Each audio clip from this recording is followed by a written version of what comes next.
In my last video, I've argued how Darwinism really is a theory for conservatives. So far, I haven't used the selfish gene theory yet, and argued only from the point of viewing man as an ape with more brains. Here's something based on the selfish gene theory. Gender differences again. There's a strong natural asymmetry in the sexes regarding procreation.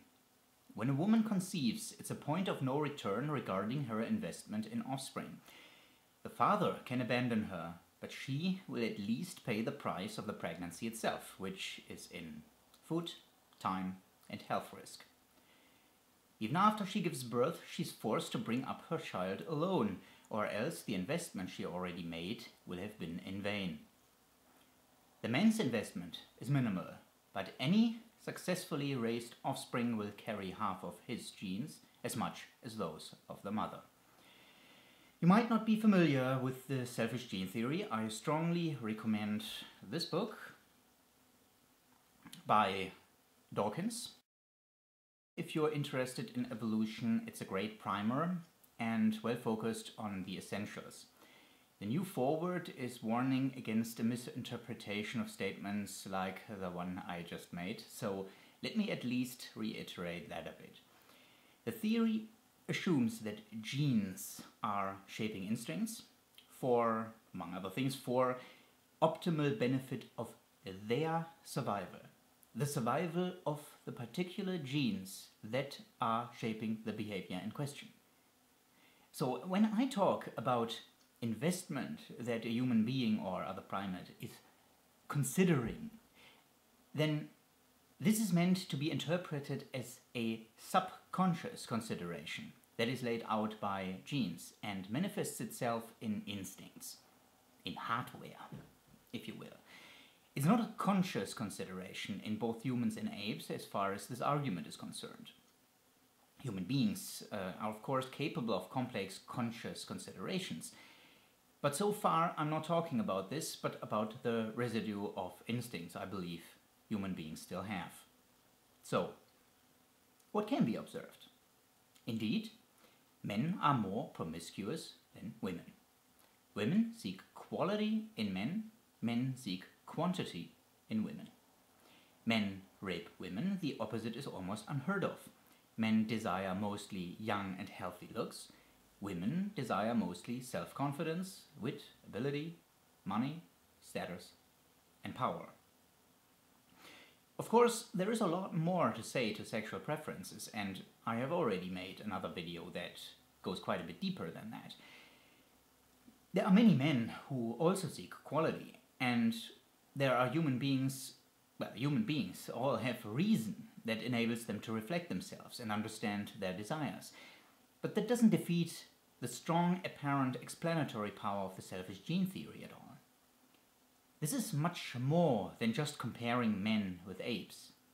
Behavior in apes and instincts in human beings that otherwise can only be observed can now be understood. And it strongly supports old conservative wisdom. Imagine the father that doesn't want his daughter to go out with random strangers and is tough on any of her choices. His daughter's reassurances of the boy's virtues are of little comfort to him. He knows better what they are really up to. If his son doesn't want to sleep around, however, if anything, that is a reason to worry. He should behave properly in society, of course. But there's nothing wrong with being a young, adventurous lad, as long as you grow out of it someday. Now imagine the father who approves of any of his daughter's boyfriends. I approve as long as you love each other. And who reminds his son not to be overly assertive with girls. They could feel intimidated or something. Which of the two would one call the liberal and which the conservative? And how come that it is the liberals who associate with evolution and conservatives who reject it? Another example, selfishness. Take a look at the leftist promotion of public education and the fact that professors have a strong liberal slant. By the way, that is not only the way in the US, it's a trait that can be observed in all of the Western world. Under which view of man would you have your children taught by people you don't know and you don't voluntarily pay? Have decisions made for you by politicians you don't know and you don't voluntarily pay? And trust professors at universities you don't know and you don't voluntarily pay?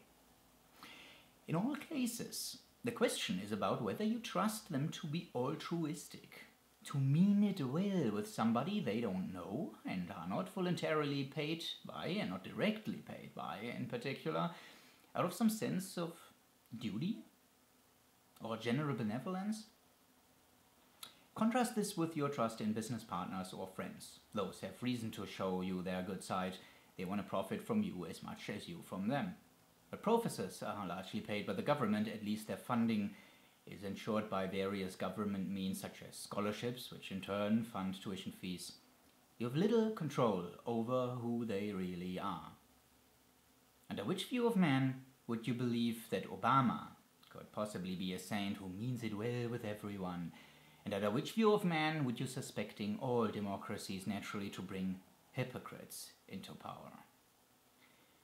Under which view of man would you believe humanity professors at universities made one honest mistake after the other, and under which view of man would you suspect self-flattery? Naively, I should assume that if man was created independent of animals by a benevolent creator God in his own image, there is no reason to suspect such ugly aspects of my fellow human beings. But if I view man as basically an ape with more brains, yes, if I take the selfish gene theory into account, my trust will weaken considerably. I will expect collaboration, also called reciprocal altruism, as both parties benefit from collaboration. I will expect parents caring or even risking their life for their offspring, also called kin selection, as half of each of their genes are in the child, and eventually reproduction is the only way to keep those genes alive. The life of the parents is of limited duration. But would I expect the kind of altruism that liberalism assumes, the kind where people do something that is expensive for them, such as working for years, get nothing in return, for the sake of society? Here's what I believe. Let's look at a random liberal professor. Let's say Richard Dawkins. Nature has equipped him with an unusual intellectual capacity which enabled him to write The Selfish Gene and become popular with it. Surely this will have increased his chances to lay young, attractive women. Imagine Dawkins would have applied his selfish gene theory to human beings in the way that I did.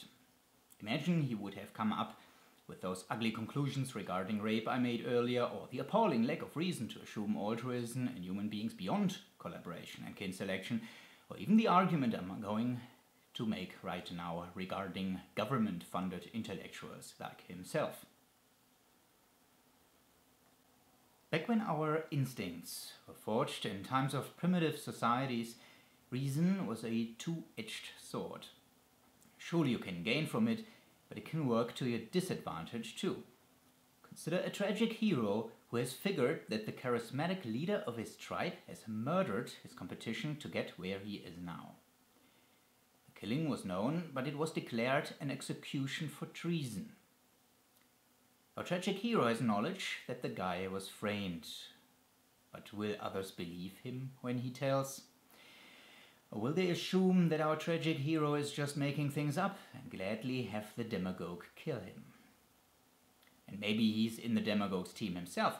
Maybe he himself would lose if his boss is unseated.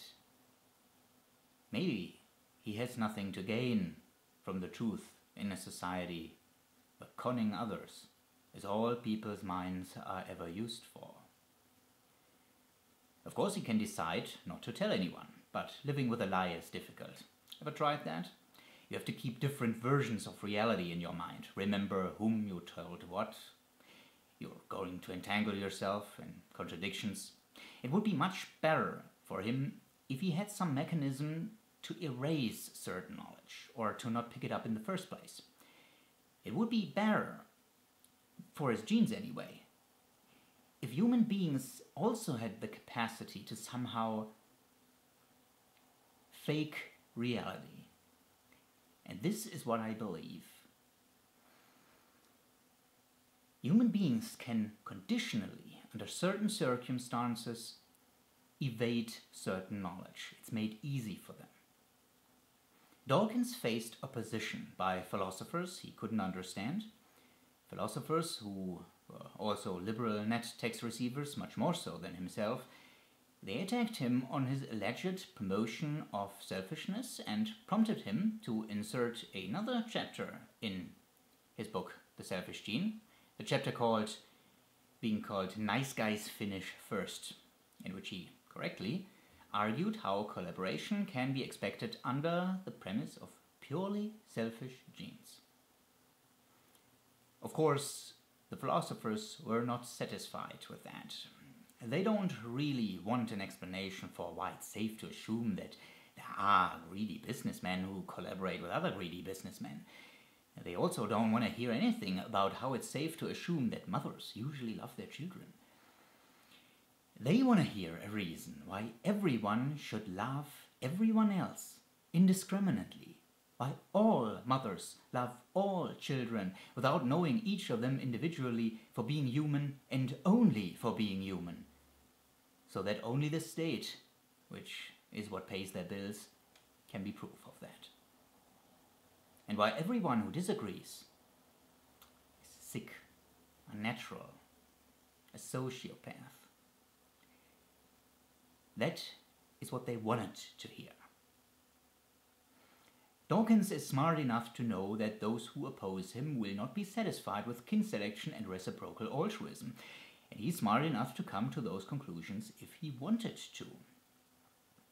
So, when faced with two choices, one to assume that his opponents, who were on this front, mostly philosophers, secular philosophers, are innocent, but kind of retarded really, and the other, that they are somehow guilty of fraud, the latter option sounds absurd.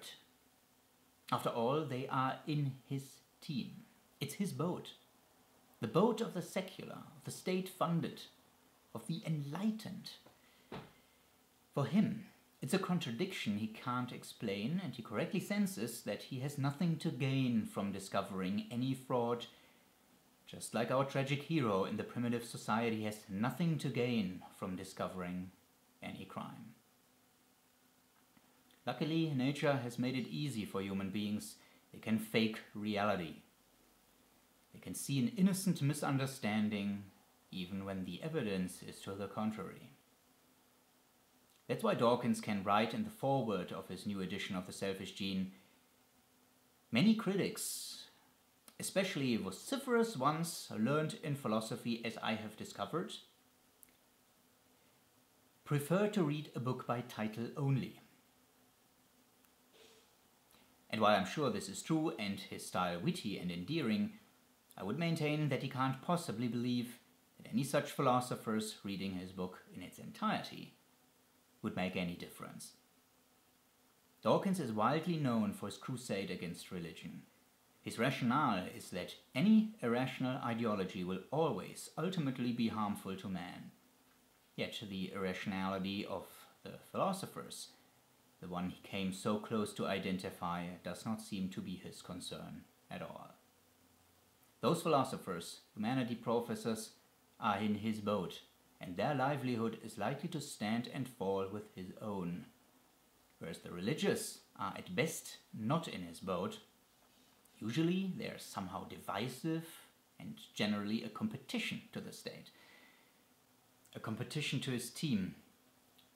At worst, they are American Christians and supporters of capitalism, or outright minarchists and distrustful of his very occupation. That's what I believe, and I'm rather certain of it because I've seen it in myself. I used to be a liberal by default. I grew up among liberals. I had many controversial opinions, but if I draw a little mental diagram with two lines, one representing the degree to which I was seeing my future being tied together with the liberals around me, and the other line showing the degree of my agreement with their premises, then I can't really deny a correlation. and I won't evade what that means on my part. Many things which I claim to believe in out of a commitment to reason will have in fact been motivated by a desire to belong, which really is a tribalist's motivation. So that's why I consider evolution to be a theory for conservatives. Adherents of the Randian tradition, on the other hand, are likely to be skeptical of the implied behaviorism. But my last example is also in support of the most fundamental objectivist virtue, the commitment to reason.